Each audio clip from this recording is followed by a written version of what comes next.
Hey everybody, I'm Nicole from Baby2Sleep, and I am joined today by Kieran Anders from Dad Matters. And we're going to have a little bit of a chat about dads, really, when it comes to parenting and how, from my personal experience, and seeing my own husband, how they tend to end up getting forgotten a lot of the time. I know myself, I don't think I got asked how he was once by a health visitor or by a GP.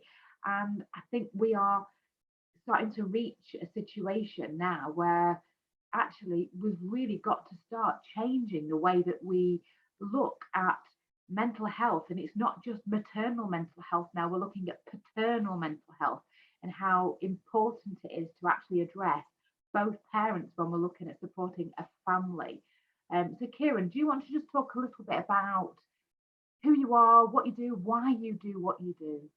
Yeah, absolutely. I'm Kieran. I'm a dad and a foster carer.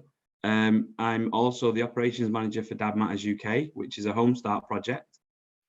Home Start is a family support project. They provide volunteers who visit families in the home with children under 5 to really try to provide that better start to life through peer support. Dad Matters UK was set up because there was a particular project in Tameside where Home Start was supporting families with parent-infant mental health, which is all about attachment and bonding, how babies communicate, all of that kind of stuff. But the outcomes were really great for the parents that they were working with, but they didn't see a lot of dads. So they really wanted to make sure that they had a product that could reach dads with this information about how babies communicate, particularly what babies need from us, how we need to be able to provide that kind of thing. We know that dads needed a brand that looked different from Home Start. A lot of the dads that we spoke to in those early days thought Home Start would come and start the car on a cold morning. It really didn't reflect the family support elements of it.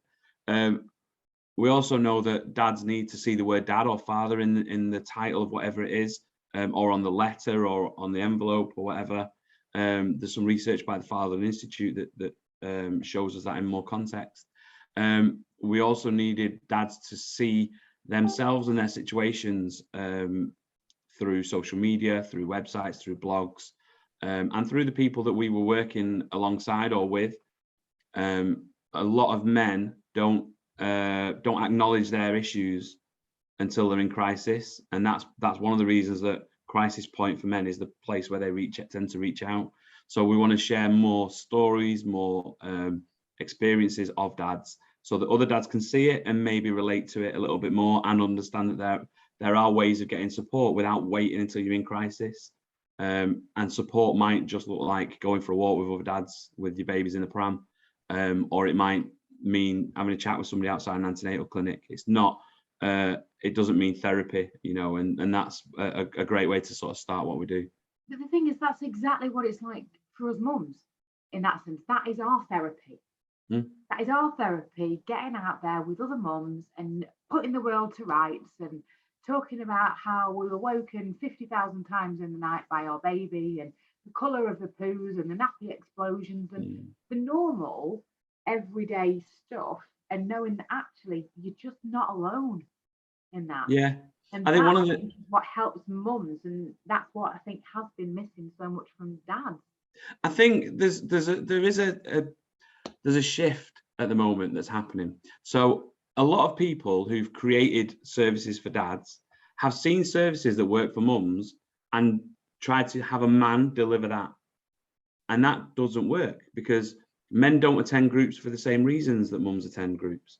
The outcome's the same, the service, the product, the peer support is all the same in terms of longevity. But actually, dads attend those kind of groups to be with the baby, not to be with other dads.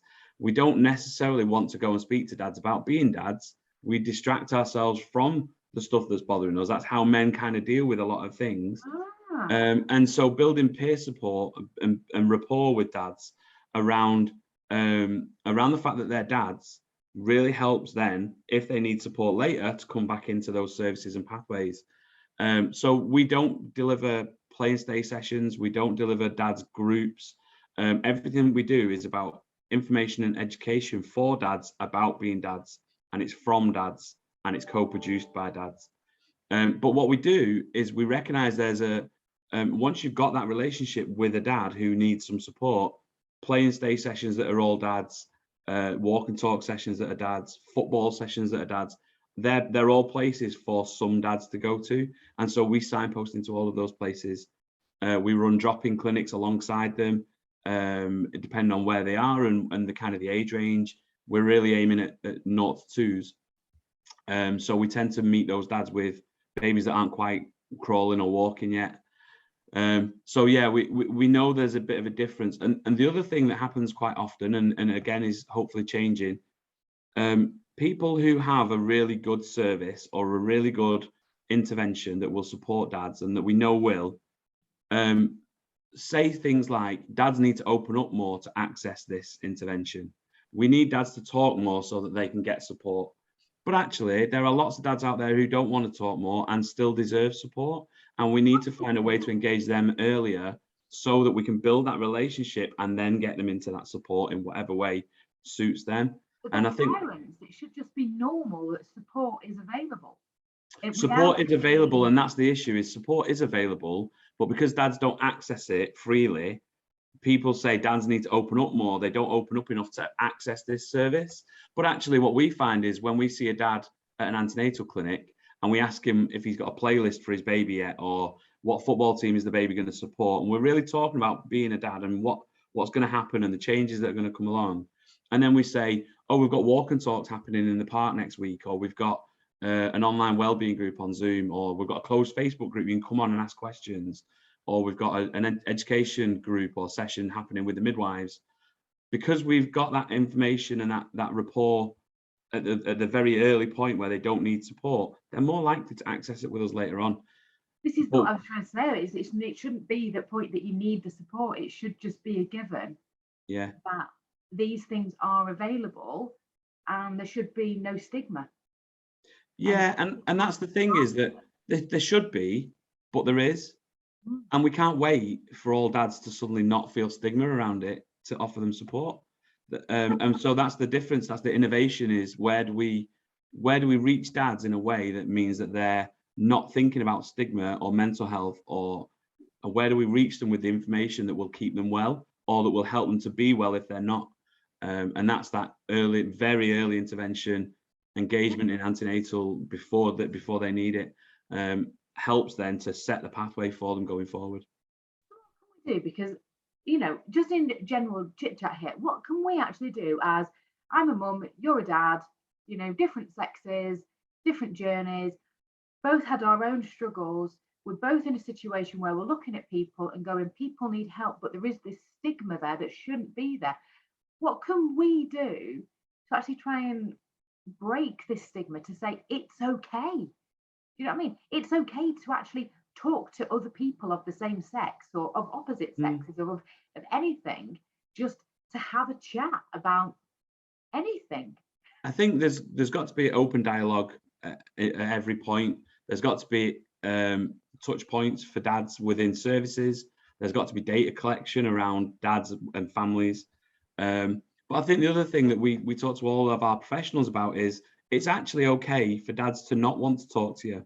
They might not want to talk to you, and there's a whole host of reasons why, and there's more research being done into that as well. Some of those reasons are that dad's main motivation when they realize they're going to become a dad is that mum's okay, and if mum's okay, then is baby okay, and then after that, that's when they think about themselves. And so they might not want to speak to a health visitor or a midwife or mental health services or a peer support worker who's supporting mum, because they don't particularly want mum to be worried about them. They don't really want to take time away from those services around mum. And so it is knowing, one of the biggest thing is knowing what is there for dad directly, specifically. And when they come to us, we don't take them away from those services. We don't isolate them from health visitors or midwives by delivering things in silos away from those services. They pay us, the perinatal mental health pathway in Greater Manchester pay us to speak to dads so that we can make sure dads get on that pathway when they need to.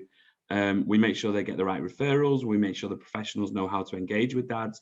We make sure that all the information is in a place that dads are going to look at, so it's easy to find. And we tell dads, you need to be well for your baby and your partner, and this is the place to go. And we can give them a whole host of different places. It's not just adult mental health services or your GP. There are a raft of other places that can help as well. So yeah, there's a lot to it, but don't you? it's About what's very. trying to find a way to put yourself. Well, you didn't put yourself first. You didn't put yourself anywhere near first, did you? No, and that's the thing, is that what we also need to do is respect that that's how dads want to be. Evolutionarily, dads are the protector in a family, and that's how they see their role. And when they go from not being a dad to being a dad, the transition there is huge. So if we can think about, this is how dads want to be, how can we get behind that rather than break it down? How can we work with them to make sure that that is still their priority? And the way to do that is to explain how their well-being affects their babies and their partners, and explain how supporting their own well-being will improve their development of their baby and their partners. And that for us is the key message. Most of the referrals we get where we do one-to-one work, dads tell us that they're really happy that their relationship with their partners improved, their baby's bonded better with them, their baby's development, they can see key milestones being met, but also they understand how to respond to the baby. They understand when things go wrong, what can they do about that. And all of that understanding leads to better outcomes for the whole family. It's funny you say that, because that's one thing I always remember, me sort of holding the baby with her screaming at me and thinking, I don't know what to do. And him just kind of standing there going, well, if you don't know what to do, how do I know what to do? Yeah, and there's and there's myths all over the place, societal myths around the fact that mums are naturally better parents, but actually everything that mums do is learned, and our society has this structure that means that dads don't get the same amount of time or the same amount of input in learning about their baby that mums get. And we see that when dads spend more time at home in those early days, the reports that came out through lockdown showing that dads were at home, the outcomes for the baby are far better. The dad's knowledge of how baby is and how to interact with him is better. So we know that it is about learning. It's not natural for mums to be better at it. No. They just get a lot more time, but they also get a lot more support, professional support, and their network of personal support is much more developed as a mum, rather than dad's personal support is developed as a man rather than as a dad. So it's kind of trying to find the balance, I think, between both of those things. Is it? I think us women like to go and sit and have a coffee and a cake, whereas blokes tend to prefer going and kicking a football around or something. Some do, and some prefer online gaming. Some prefer heavy metal music, and there are groups out there for those dads who do that. There's one called Metalli Dads, which is a Welsh online group, and they're all into heavy metal. There's football groups like Love Football, Team Dad in Lancashire, Happy Sundays down in South Manchester, and they're all mental health focused men's groups where you can go and play football. There are men's groups who do board games, really nerdy things that I used to love doing when I was younger. And those groups for us is a kind of way in. So we want to make sure that those groups know about Dad Matters in case they have dads there who suddenly say, do you know, I'm really getting down because the baby's not sleeping, or I'm really worried about my partner's mental health. If they get that from those groups, because that's where they're going to open up, they know where to signpost those dads to for support. But one of the things that we've been really careful of, because a lot of organizations haven't done this, is we haven't pigeonholed ourselves as one particular type of dad. All dads are all dads to us, and we need to see them as dads. So every place that we engage with them is somewhere they're thinking about themselves as a dad, not as a man or as a partner. They are dads. So antenatal clinics, postnatal wards, NICUs, antenatal classes, early education, loads and loads of different places. But the common theme is every dad that we see is in a place where they're thinking about themselves as a dad first. You know what? I think there's a part of this where it actually needs to get into the companies. It actually needs to be. So we have maternity leave, and there's much more within a company, within HR, to support the maternal mental health or the parent going off on on maternity leave. But actually, there isn't anything really, is there, for the dad? It's a case of go have your 2 weeks and come back, and Bob's your uncle, you're back in action. Whereas The- actually, if there was something within like a paternity package that sort of said, you know what, these are all the things that you may or may not choose to go to, or you may or may not, you may need these. If not, it's fine. But here is a leaflet with a load of information on. So it's at your fingertips if you fancy it. Yeah, I mean, there is a lot out there for dads now around paternity leave. There is shared parental leave. That actually is, when you understand it, is quite a good model. But Well, I wanted understanding to it is ask very you about that, complicated. or how you're finding it. Are people actually taking it up? Some people are, and most people are not. And there's a lot of reasons why. Some people don't feel that it's their place to do that.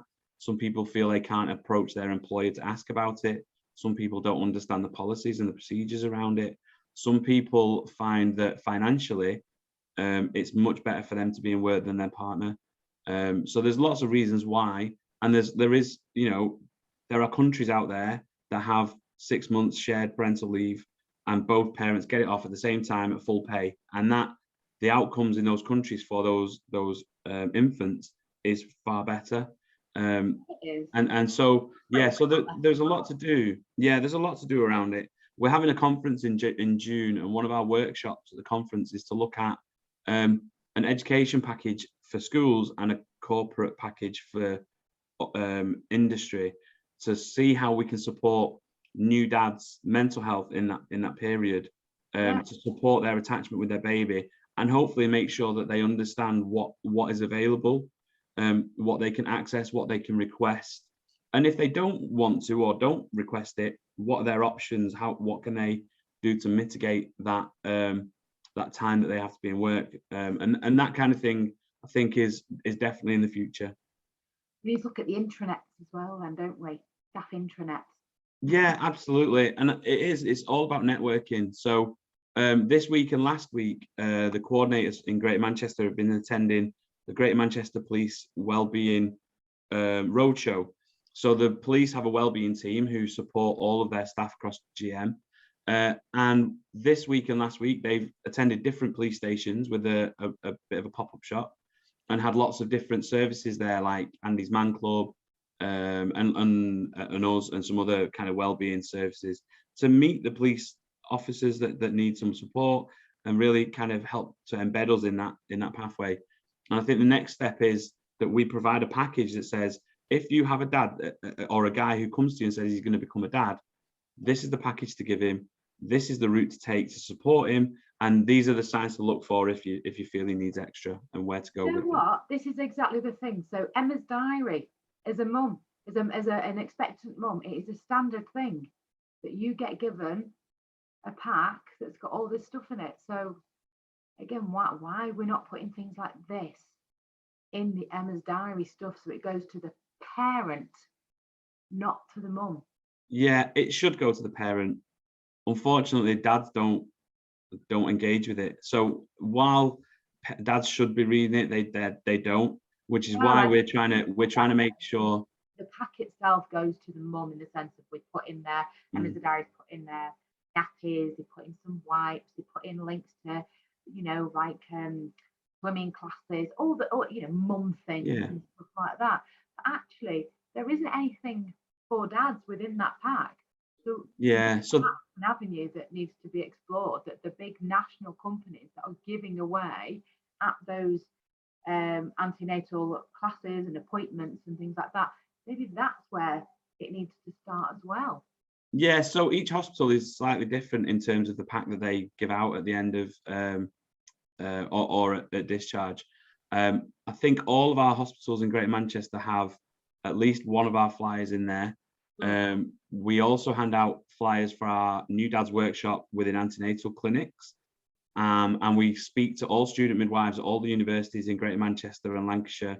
We do seminars with them on how to reach dads and the importance of that, and where to signpost them to.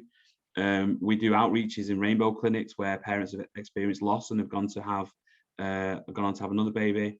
We have pull-up banners and posters in every antenatal clinic, postnatal clinic.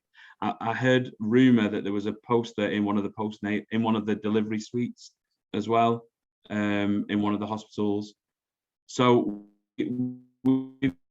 we've got a big presence in the places where we're able to do that, where we're commissioned to do that. But there's nothing like us really in the rest of the country, in terms of that clinical, yeah. And I think because we're a peer support organisation, we're third sector, we're dads for dads, but we are also clinically led by the services that are providing the funding, the resources, the therapy, the intervention, all of the support around the perinatal period. So everything that we produce is not only good for dads because it's by dads, but it's also great for the clinicians who want dads to know that as well. Yeah. And that needs to happen in more places in the country. To help take this a bit more national, because it does need to move, doesn't it? So right now we have 8 coordinators in Greater Manchester. I think they're all full-time.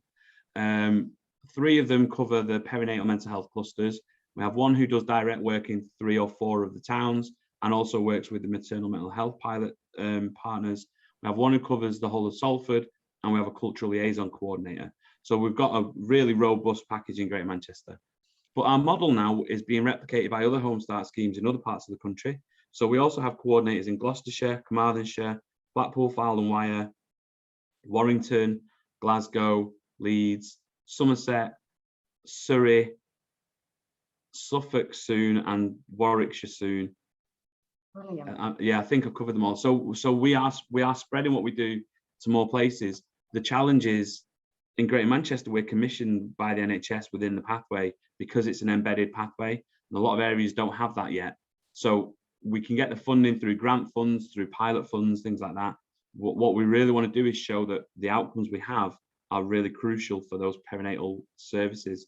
We're not only are we helping them to reduce their workload by taking dads away from them and offering peer support and signposting, but we're also making sure that the dads that really do need them get there sooner. And so when we can do that in other areas, hopefully it'll show in the rest of the country, and we're still expanding to other places. Can people, if somebody's watching this now and they're down in London, for example, or something like that, if they haven't got anything that's nearby them, can they possibly get in touch with you to ask about setting up some kind of voluntary type thing around their area, and how they might go around about doing things like that, and ideas on how to reach other dads in the area? So yeah, 2 parts to that. The first bit is how we would expand into another area. So the local home start scheme can approach us and get all the figures and facts and processes and everything that they need to go away, find the money, employ a person, and then we support them with management training, development, resources, all of that sort of stuff.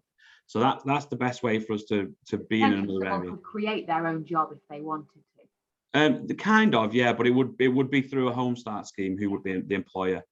Because we're home start, we don't need to do due diligence on their quality assurance and their policies, procedures, things like that, because we know that they're quality assured by the same people that quality assure us. But what we would do, if there's a dad who needs support in an area where Dad Matters isn't available, they can still access all of our social media. They can access our closed Facebook group. They can come on our wellbeing group online by joining our mailing list on the website. They can use the website, blogs, there's signposted on there to other services. The thing that we don't provide is that face-to-face stuff, the training for professionals, the one-to-one referrals, the groups, the walk and talks, all of that kind of stuff. That's what happens when we're commissioned. In terms of reaching dads, if there's people out there, are lots of people out there that do really great stuff for dads. There's an organisation down in Surrey called Epic Dad, do some amazing kind of engagement. In Greater Manchester, we've got Just for Dads St Chad's, who have a dad's playing stay group on a Saturday and a Wednesday, and they also have a non-crawling babies group on a Saturday morning. We've got Dynamite Dads in Denton, which is a really well-established dads group that's been going for 20 years. There's Just Who Let the Dads Out. Loads of different churches across the country have got them. Very much play stay for dads. The challenge is that those dads that come to those groups, when you advertise it, are probably going to be okay. If that wasn't there, they probably would be doing something else with their children. And so what you need to do is be thinking about how you place yourself, which services you reach, to make sure that dads who maybe do need it but wouldn't access it get that information. And that's health visitors, midwives, those kind of people. And the other thing is to think about the motivations for joining something like that are very different to mums. We've got some videos on our YouTube channel of dads going to a play and stay for dads, and one dad who went to a dance class that was full of mums for the first time. And when you listen to their reasons for going, it's all about the baby and the child, that they're going to spend time with the baby. And the relationships that happen are extra. Whereas with a lot of mums, they can't wait to get to a group to speak to adults. And that's a whole different ball game, isn't it? So being aware of those motivations is important. Make sure you do your kind of consultations with some dads around you, and be aware that not all dads like football, not all dads like gaming. Some dads just like being dads. That's really great. So if there was one message that you could give out to every single dad watching this now, or a mum watching this thinking that their partner would think it was really, really useful, what would it be? Becoming a dad is a real struggle. Bonding with your baby can feel more challenging than it is. And so getting to know your baby is the single most important thing that you can do. So spend time watching them, wondering about what they're thinking, and waiting for them to do something. And hold them as often as you can, preferably with no top on. And then everything else you can learn, you can find out from other people. But please just get to know your baby and hold them. That's absolutely brilliant advice. Thank you so much, Kieran, for joining me. And hopefully we can really make a bit of a difference now and share this out to as many people as we can, to actually spread the message that, you know, these sort of places, it's not just mums that need that connection, you know, and it's dads as well, and it's not the same. And I think that's possibly one of the big things with this. It's not the same. And we have a very different mentality, I think, because as mums, thinking that they probably need the same as what we do. Actually, they really don't. And I think the issue has always been that the services around families they all tend to be run by mums. And so when they know something works really well, they want to deliver it in the same way. And it's not always going to work in that way. Men need it in a different way, from a different perspective, with different people, with a different structure. And crucially, different touch points. That's the important bit, is where do they find out about it, and what are we saying to them? You need to be getting support for your mental health, or are we saying, do you want to learn about how to be a better dad and how to support your baby's development? Because they both have the same answer. One of them is more of a turn off for dads. They will turn away from it, and one of them will make them want to be more engaged. Exactly. I think this has been a really eye-opening conversation for me. And I hope it has for a lot of mums that have watched this as well, to realise actually we might need to rethink how we not treat our husbands or partners, but how we think about their mentality a little bit with regards to bonding, and not just with baby, but with other people. One last tip for mums, and I talk about this in training that I deliver for the Institute of Health Visiting. Dads and men don't really get subtlety, and I'm sure if you're in a relationship with a man, you'll understand that. And the example that I always give is, I would walk in from the kitchen. Oh no, my wife would walk in from the kitchen and say to me, "Those pots need washing," and my internal monologue was to agree with her statement, but it didn't mean that she was asking me to wash the pots. And if I was already engaged in something else, I wouldn't make that connection. And it took a long time, and eventually we got to the point where, when we were communicating, she would say, "Will you wash those pots later?" And I'll say yes, and then it'll get done, and we have a great relationship. But before that point, especially when I was younger, I didn't clock the subtlety. So please don't be subtle with men. Ask them direct questions. Ask them what's going on for them. How does it affect you? What can I do to help you? Really direct questions, and get really direct answers. That's absolutely amazing information. So I'm so glad we've had this conversation. I really am, and I can't wait to get this up and get this shared. Fab. Thank you so much for joining me, Kieran. No worries. Thank you very much. See you soon. See you later.